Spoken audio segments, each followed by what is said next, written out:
Jurors are back in the courtroom. Ladies and gentlemen of the jury, the attorneys will now have their opportunity to give you their closing arguments. Keep in mind, what they say is not evidence, and you're not bound by how they see or how they remember the evidence. You should consider their arguments to you, but again, you're not bound by how they see or remember the evidence. Mr. Garner, are you ready with the state's closing argument? Yes, Your Honor. Please. And for the record, the state is reserving some time for rebuttal. Understood. Thank you.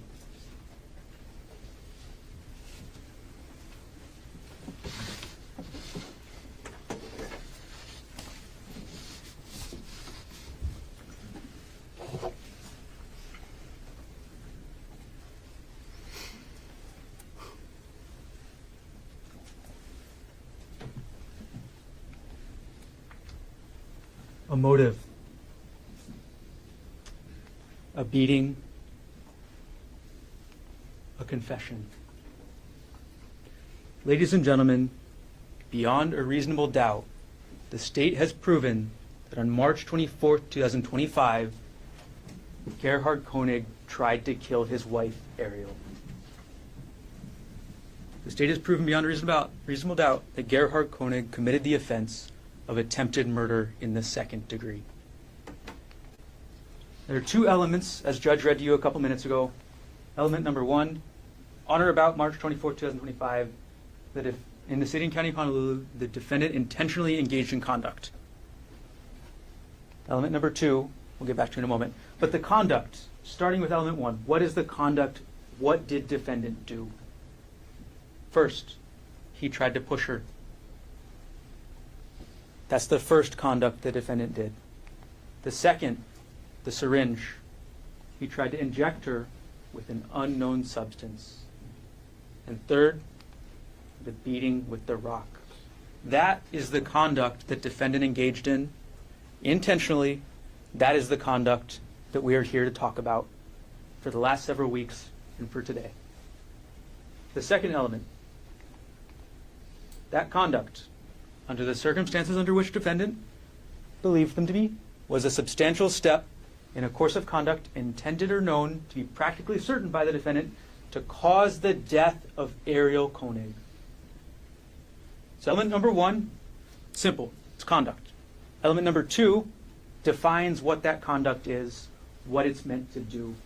And the conduct in this case was meant to kill.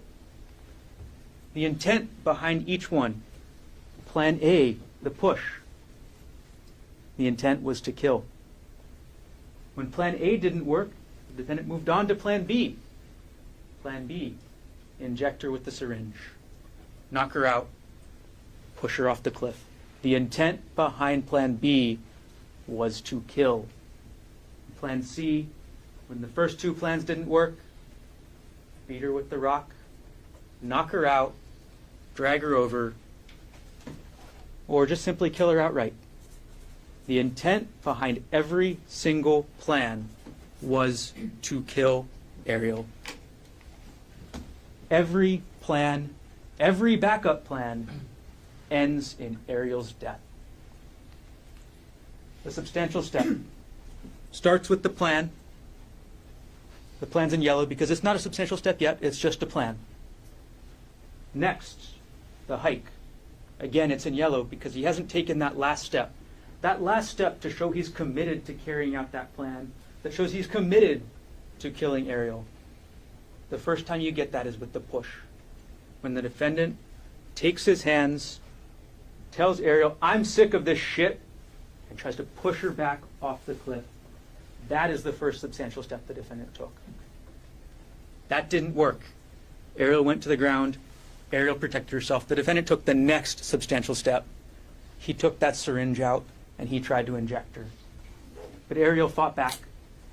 Arielle fought back, fighting for her life, knocks the syringe away, and then the defendant moves on to Plan C, his third substantial step, where he takes that rock, Exhibit 2, this rock right here, the same rock that you've all held. He takes this rock and he beats her with it again and again and again and again. Those three steps are the substantial steps the defendant took to carry out his plan to kill Arielle Konig.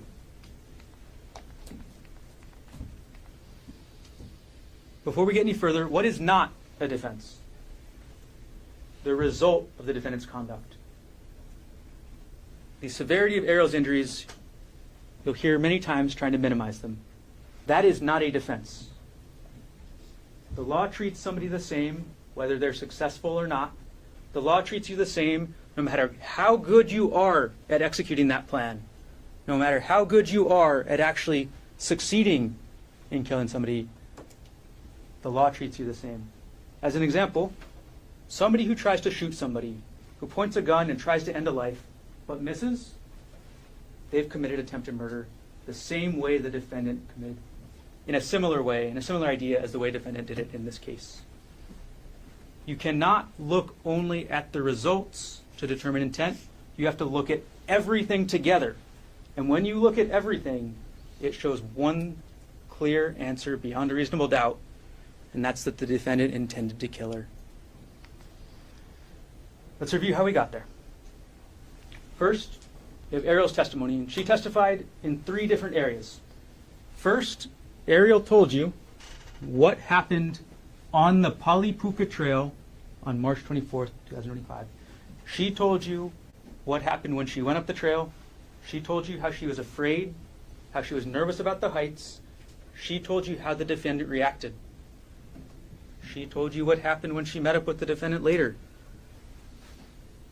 That he pushed her, that she went to the ground, that he took the syringe, that she fought back, and then ultimately he took that rock, this same rock, and hit her in the head again and again.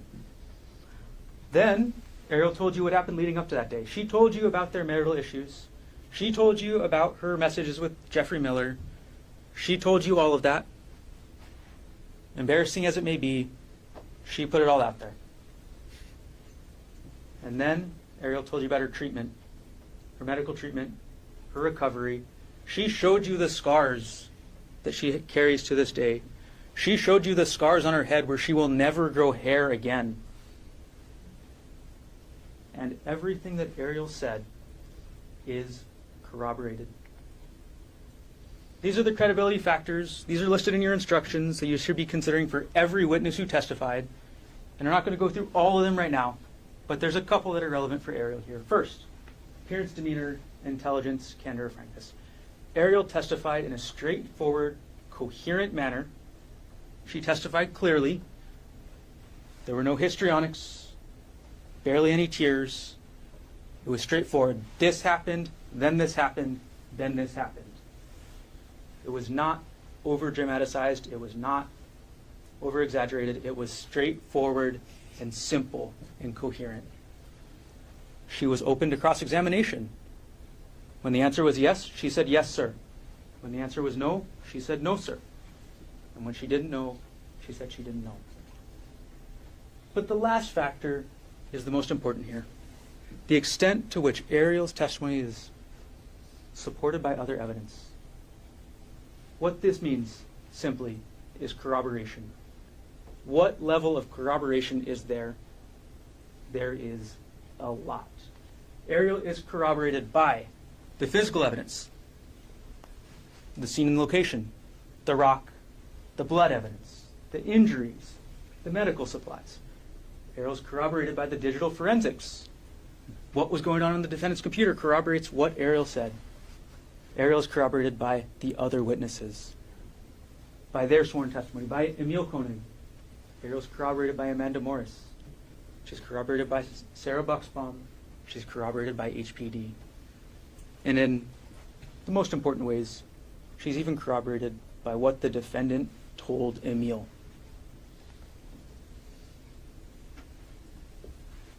You've seen the photos of the scene. Arielle's testimony is corroborated. There's the cliff. It's right there. There's the blood pool in the bush where the defendant was on top of her, where the defendant was hitting her. The physical evidence of the scene, the blood, the crushed plants, the location of this so close to the cliff edge, all corroborates Arielle. The physical evidence, the rock, corroborates Arielle. You've held the rock, you've seen it, you know how much it weighs, you know how sharp it can be on the sides, you've seen the photos of Arielle's blood and Arielle's hair on that rock. The rock corroborates what Arielle said. The DNA evidence. The DNA evidence shows two things very clearly. One, every single sample that was positive for human blood had a likelihood ratio of over 1 trillion for Arielle Konig. Every single one. The blood on the rock, the blood on the samples from the trail, the blood all over defendant's shirt and shorts. Every single one had a likelihood ratio of over 1 trillion for Arielle. Reason and common sense tells you all of that blood is Arielle Konig's, not the defendant's. Second, Arielle Konig's DNA was on both sides of the rock. And think back. Think back to how Arielle demonstrated what she did. She held up her hand. She held up her hand trying to block the defendant. She suffered defensive injuries from it on her fingers, on her thumb, and that's how her DNA is on that rock. Because she touched it. Her touch DNA is on the rock because she touched that rock to try and stop the defendant. The search warrant of defendant's work bag on Maui corroborates Arielle's statement. It shows clearly, conclusively, that defendant had actual possession. Not some sort of theoretical, oh, he's a doctor, he can get this stuff. No, he had actual possession of syringes, he had actual possession of vials, he had actual possession of drugs that can kill. This isn't some, he could have gotten them, he had them. This corroborates Arielle's testimony. And more importantly, these drugs weren't stored in a controlled environment. They were stored in his home, where he had access. He could take them, didn't have to log them or anything, just remove them from his home and do whatever he wanted with them. This corroborates Arielle as well. Lastly, Arielle is corroborated by her injuries. The physical evidence of Arielle's injuries corroborates exactly what she said. Think of the injuries to the top of her head. The stellate laceration. Dr. Grosjean told you there was debris throughout the entire injury. There were rocks.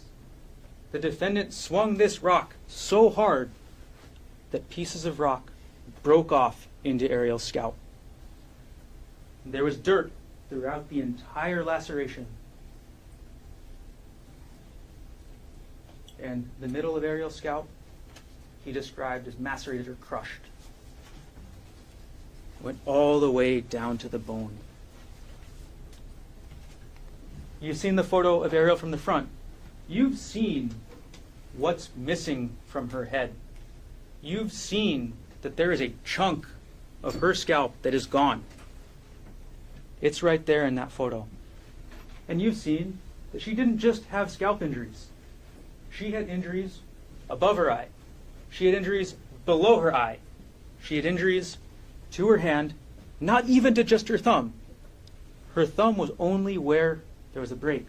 But she had injuries to 3 of her fingers. Her thumb, her index, and her middle finger. Arielle's testimony is corroborated by the physical evidence in this case. Arielle's also corroborated by the digital forensics, the digital evidence. The digital evidence tells you what defendant was thinking. What he was thinking from December 2024 to March 2025. It shows you that, first of all, it confirms the motive. It confirms the strong motive defendant had to kill because he was looking up infidelity. He was looking up Arielle's financials. He was looking up his prior divorce. He was going into Arielle's hard drive to look up documents on her computer or from her computer about divorce. He even went to the point where he was buying a spy device to spy on Arielle. This shows what was going on in defendant's mind. It wasn't some simple research. It wasn't taxes. It wasn't self-help. It was obsession. It was an obsession with Arielle It was an obsession with infidelity. It was an obsession with going over those financials, and it was a plan for divorce. The second thing that the digital forensics shows, most importantly, it shows defendant's familiarity with that hike. It shows you what the defendant looked at before deciding the Polypuka Trail is the hike that he should be taking Arielle on. It showed the defendant this picture right here.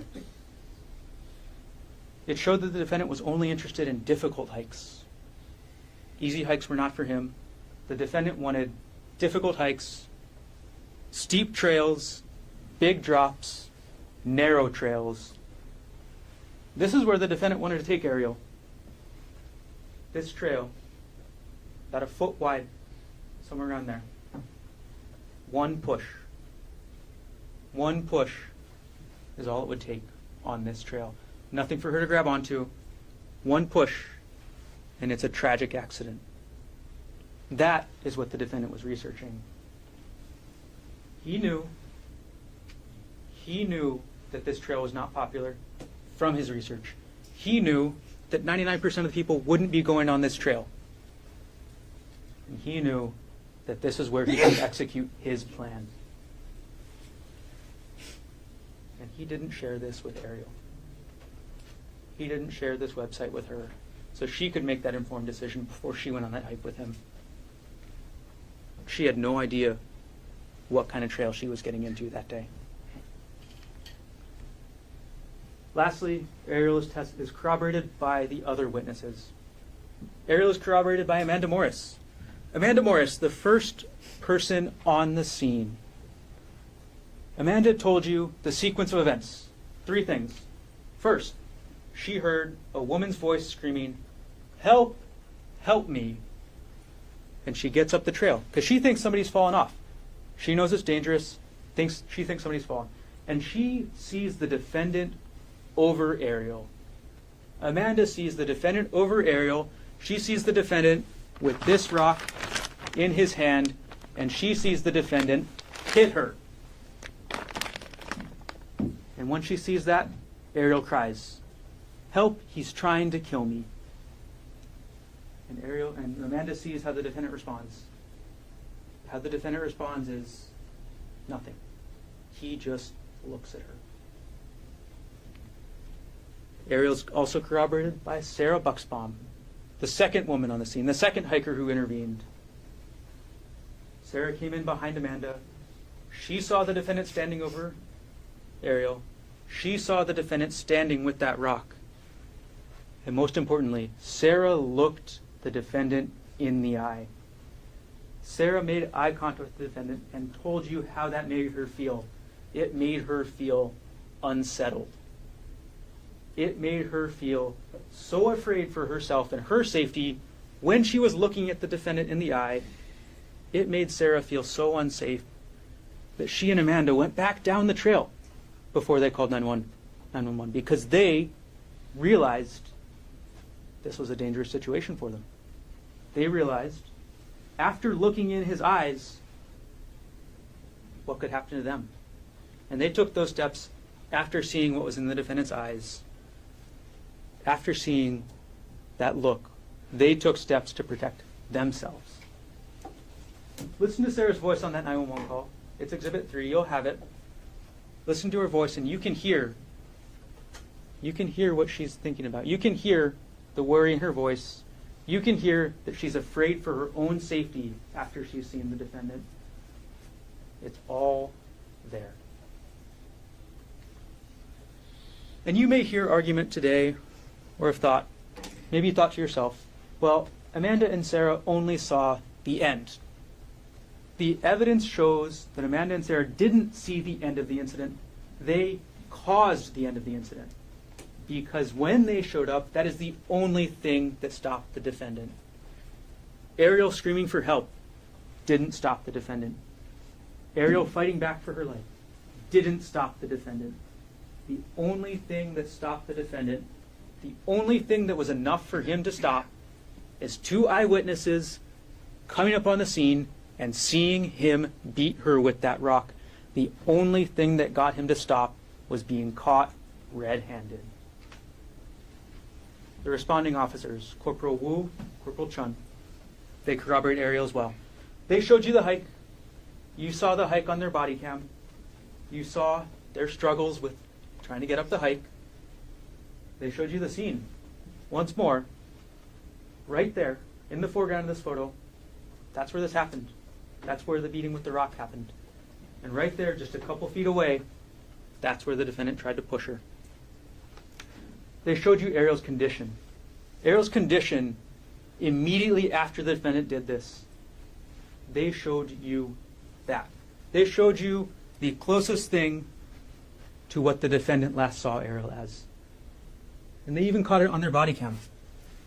They even caught Arielle's condition as she states her name. Arielle Konig, Arielle. Birthday is March 24th, 1989. You heard Arielle testify for hours. But also, you heard in this video her slurred voice, her heavy breathing, her condition after the defendant beat her with that rock. She was not okay. The manhunt. The manhunt corroborates Arielle as well. It took 3 different agencies, HPD, DLNR's DoCare, HFD, several different units from them, SED, SSD, a canine unit, the major events unit to search with drones. It took 2 drones, 1 helicopter, and after 8 hours, or almost 8 hours, they were still not able to find the defendant. And that tells you one incredibly important thing. The defendant did not want to be found. The arrest corroborates Arielle just as much. Officers Nicola, Koki, and Borges approached Arielle in their vehicle. Officer Nicola testified he got within an arm's reach of of the defendant before he jumped out the car. Objection, misstates his testimony. He got within an arm's length, or close to an arm's length, before he got out that car and tried to apprehend the defendant. He identified himself as police. And how did the defendant respond? The defendant tried to flee into the woods. It took a total of 835 pounds of HPD officers to subdue the defendant. That's how much he was resisting. He knew they were police. They identified themselves as police. And as Officer Nicola testified, the defendant, in his attempt to get away, fell on his face, and then Officer Nicola fell on top of him. That's why you see the grass on the defendant's head. That's why you see the dirt on the left side of the defendant's face, because that's where he hit the ground. That's where he hit the ground while he was being arrested. And the defendant's own actions, finally, also corroborate what Arielle told you. Defendant's actions corroborate Arielle's testimony. First, he fled the scene. Second, he collected the evidence from the scene. He collected Arielle's phone. He collected Arielle's purse. And he collected those syringes. He took all those items from the scene and he disposed of them. Arielle's mom still tried to ping her phone, and it was up at the poly hours later, but they could never find it. And think back, where the police, where DoCare couldn't search. They couldn't search the bottom of the cliff. They couldn't get down that way. They searched the whole mountainside, couldn't find it, but the bottom of that cliff that's several hundred feet tall, that's where they couldn't search. Defendant confessed. Defendant called Emile just minutes after the incident and told Emile, "I tried to kill Arielle, but she got away." And lastly, the defendant hid in the woods for almost 8 hours. These actions that the defendant took corroborate what Arielle told you. They make sense. That being said, the defendant in this case has testified. And you need to judge his testimony the exact same way that you judge anybody's. At the beginning of this trial, you heard a theme, some alliteration with a theme, unwilling or unfaithful, unwilling, untrue. But ladies and gentlemen, after listening to the defendant's testimony, you only need one word to summarize it. One word. Unbelievable. The defendant's story. She started an argument. The defendant's story is that somehow Arielle, on her birthday, on an unfamiliar hike next to a massive cliff, decided to start an argument. Does that make sense to you? No. Arielle decided somehow to start an argument about she said she wanted to go back and continue to work with Jeff Miller. She wants to travel with Jeff Miller. Does that make sense that Arielle would bring this up on that cliffside? No. It contradicts common sense. It even contradicts the defendant's own testimony, where he told you they don't talk about this outside of counseling. The defendant told you that, and that's what worked for them. And somehow Arielle's bringing it up, ruining her birthday on a hike. Ladies and gentlemen, it's unbelievable. The next part, the defendant's story. She pushed me. The defendant says he felt a hard push from behind, that he was looking out over the cliff. He barely holds himself on. He turns around, and Arielle's already 5 to 10 feet away. Ladies and gentlemen, unbelievable. If Arielle was trying to push him off that cliff, she wouldn't be that far away. She would have been right behind him, trying to push him again. Defendant's story. She pulled me down on top of her. Think about how that makes sense. Defendant's story is that then he approached Arielle, that he grabbed her arms, and Arielle somehow responded by pulling him down on top of her and not letting him go. Defendant's bigger than her. Defendant's stronger than her. Ask yourself, what person would hold a bigger, stronger person on top of them as an act of aggression? It doesn't make sense. It's unbelievable. Defendant's story, she hit me first. Somehow while Arielle's sitting down, or while Arielle's underneath him, while he's in the position of power, while he's on top of her, the story is that Arielle held him down so he couldn't escape, grabbed his genitals, wrapped her legs around him, and then she picks up a rock and hits him in the face. And as the defendant told you, he said, she hit me one time really good, and that she keeps swinging. The same rock that the defendant used to beat Arielle? Really? The same rock that defendant has told you he only used 2 times, that he only hit her twice with. Ladies and gentlemen, it's unbelievable. The same rock, no. You can tell it's different injuries. This is the photo of the defendant immediately after his arrest. This is the photo of the defendant almost 8 hours after the incident up on the trail, after the defendant tried to kill Arielle. Yes, there's a small dark spot on his cheek. Is it a bruise? Is it dirt? I don't know. This is Arielle. The idea that this same rock caused these different injuries is unbelievable, ladies and gentlemen. The idea that Arielle could hit him really good, and that's it, it's unbelievable. This is the defendant at the hospital that night, and this is Arielle at the hospital on the same day. Again, minor bruise, major laceration. The idea that these injuries were caused by the same rock, completely unbelievable. You can only see that by looking at the next day. Look at the defendant 1 day later. There's nothing. There's no more. Arielle's got her head wrapped up. She's still got these injuries on her eye. The defendant's story is unbelievable. And lastly, the defendant told you that he wanted to turn himself in. that that's what he was doing when he left the trail. Sunset was coming soon. The sun was getting low. But instead of doing the logical thing and walking down the trail where he knew the police would be, the defendant decides he has to come out of the forest onto the road. The defendant doesn't go back to the trailhead. He doesn't put his SIM card back in his phone. He doesn't turn his phone on because he's not trying to surrender himself. He's not trying to turn himself in. He's trying to escape.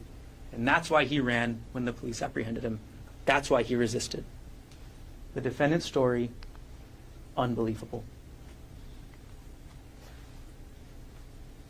The defendant's story, unlike Arielle's, where Arielle is corroborated, the defendant's story is filled with contradictions.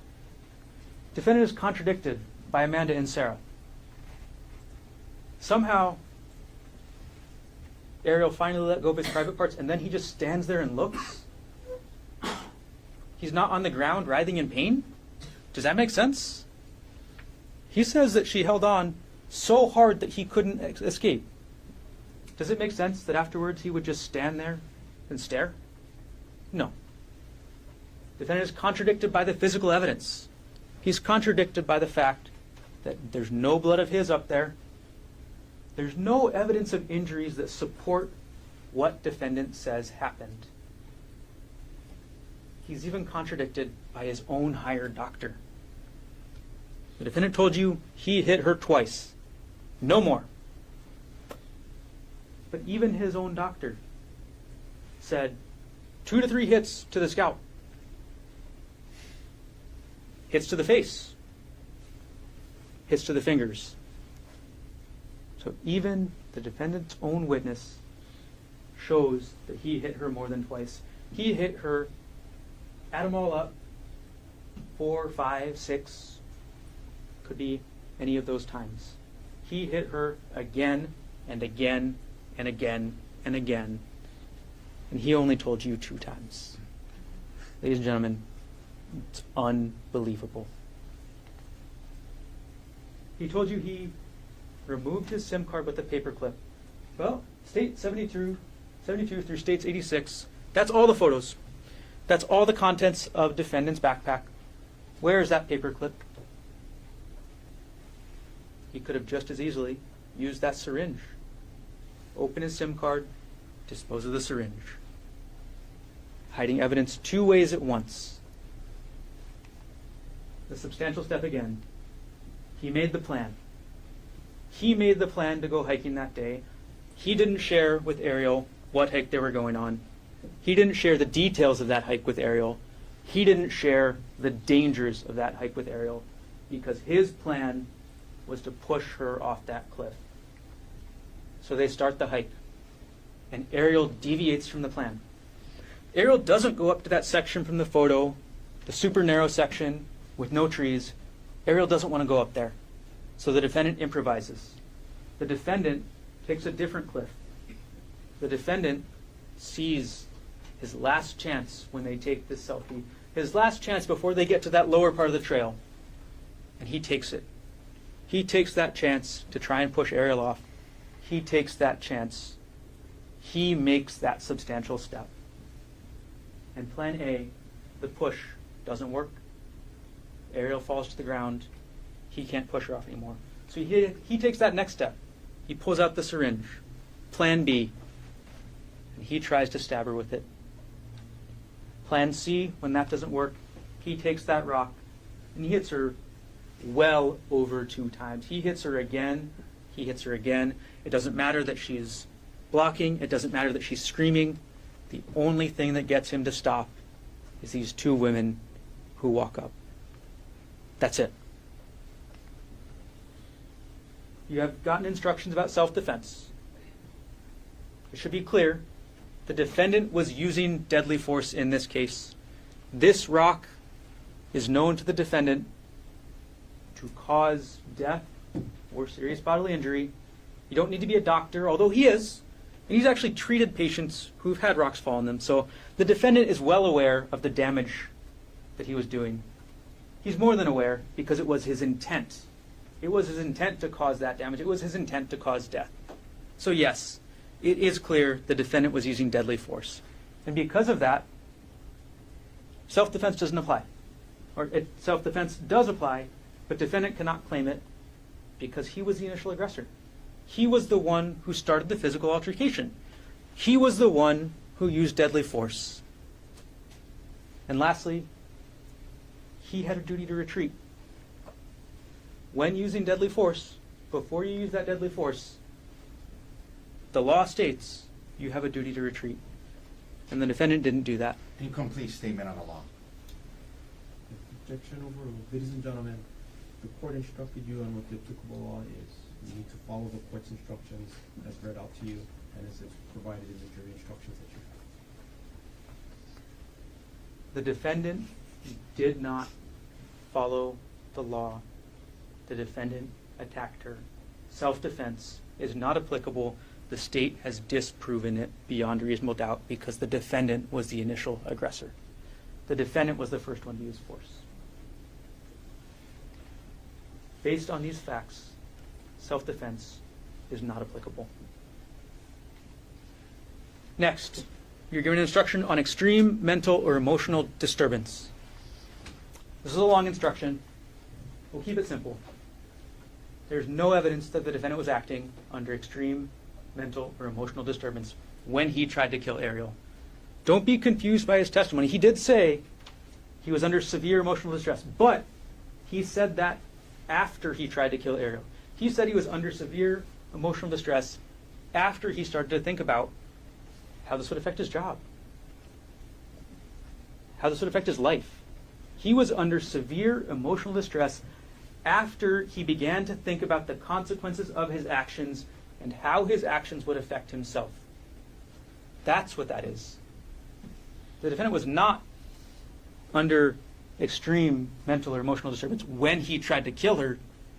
He only became that way when he began to think about the consequences. The second part of that instruction states that the defendant's self-control, the defendant's logical thinking is important here. It shows the defendant, when plan A didn't work, he moved to plan B. When plan B didn't work, he moved to plan C.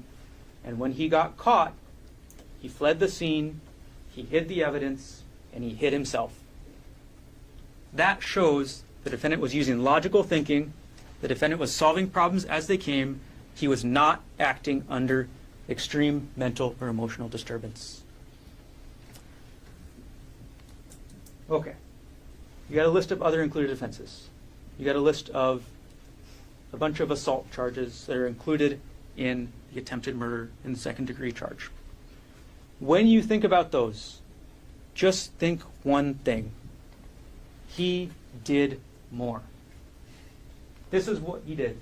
Assault in the third degree, causing bodily injury. Ladies and gentlemen, that means physical pain. He did more.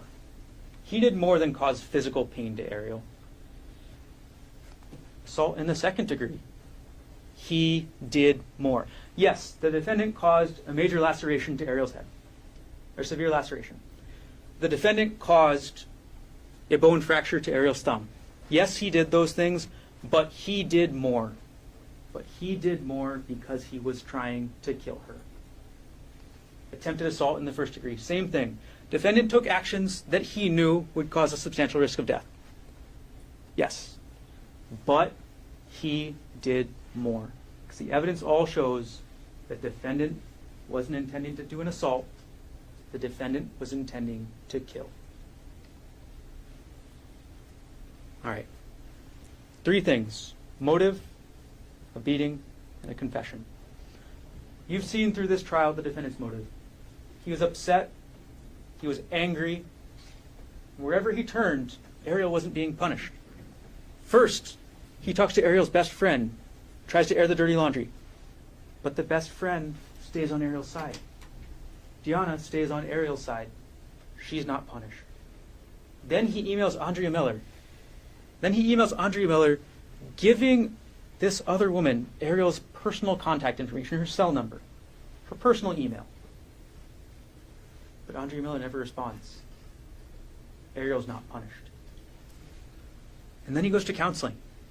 They go to marriage counseling. And instead of focusing on the affair, what do they focus on? These intimacy issues, these issues that Arielle testified about, these issues that were defendant's fault. Everything the defendant tried to do made sure Arielle was never punished. So he did it himself. Every response defendant had to this emotional affair showed the defendant's need to control Arielle. He wanted to control where she lived. He wanted to separate this woman from her 18-month-old child. That was his response. His response to finding out was, you should move out. He wanted to control her job. He wanted her to quit. He wanted her to be dependent on him. Because once Arielle quit her job, it's much harder to divorce. She has no more income. She can't go find another remote worker, nuclear engineer job. The defendant knew how much a divorce would cost. He was looking at his own documents, his own records from his prior divorce. He was looking at his own records that showed how much he paid in his prior divorce, because that's what he was thinking about. He was doing that math.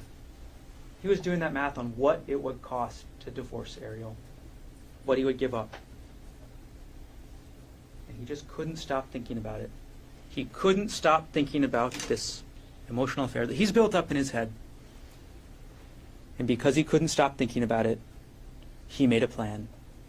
He made his plan to kill Arielle. The beating.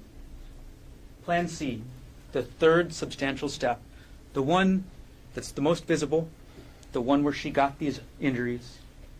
The defendant took the rock. He picked it up. He swung at Arielle again and again and again and again and again. That many swings shows that the intent was not just to hurt. It was not just to defend. The intent was to end her life. That's what the number of swings tells you in this case. Arielle's only relief, the only thing that stopped him, was the defendant being caught in the act. It was the intervention of Amanda Morris and Sarah Buchsbaum. That's it. So we end with the confession. 10:42 a.m., just a couple minutes after this happened, the defendant calls Emile. It's a video call, not a phone call. So Emile could see what the defendant was saying. He could see the defendant's face. He could see the defendant's mouth moving. There's no gray area with this confession. As Emile testified, he has no doubt about what the defendant told him. There's no phantom gust of wind that came up. There's nothing like that. The defendant confessed to Emile. He told Emile that he tried to kill Arielle. He told Emile why. He told Emile that Arielle got away. He told Emile that Arielle was having an affair. That doesn't sound like a goodbye suicide message, does it? He told Emile that he was at the end of this rope. And think back to the last thing that the defendant told Arielle before he tried to kill her. He told Arielle, I'm sick of this shit. That's corroborated that he's at the end of his rope. Same idea. What didn't he tell What didn't the defendant tell Emile? Nothing about self-defense. Nothing about Arielle attacking him.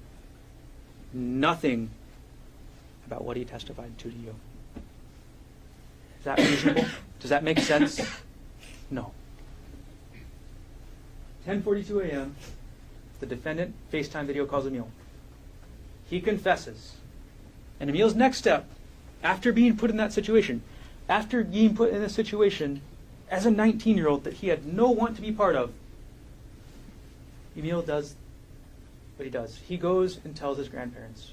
He goes and tells them what the defendant said. And Judith Mast, ends up texting the defendant. 11:33. She texts the defendant, is Ari okay?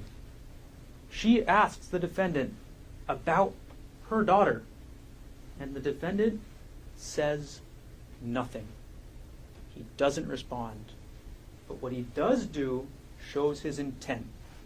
What he does do, he calls Emile again, and he asks him, "Did you tell anybody?" That shows the guilty conscience of the defendant. That shows that the defendant was not acting in self-defense.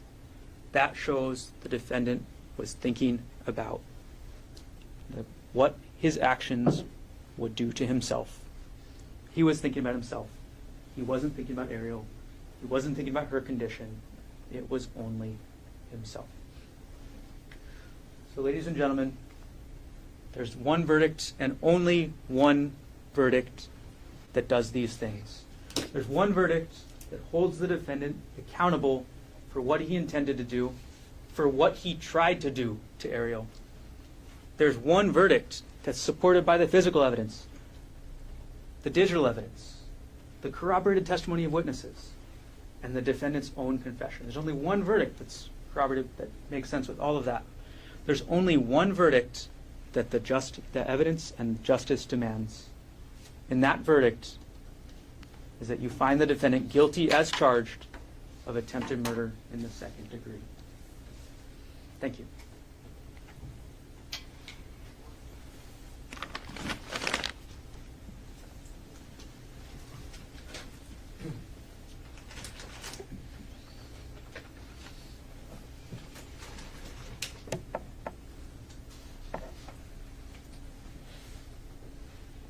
Thank you, Mr. Garner. So, ladies and gentlemen, this is our second morning recess.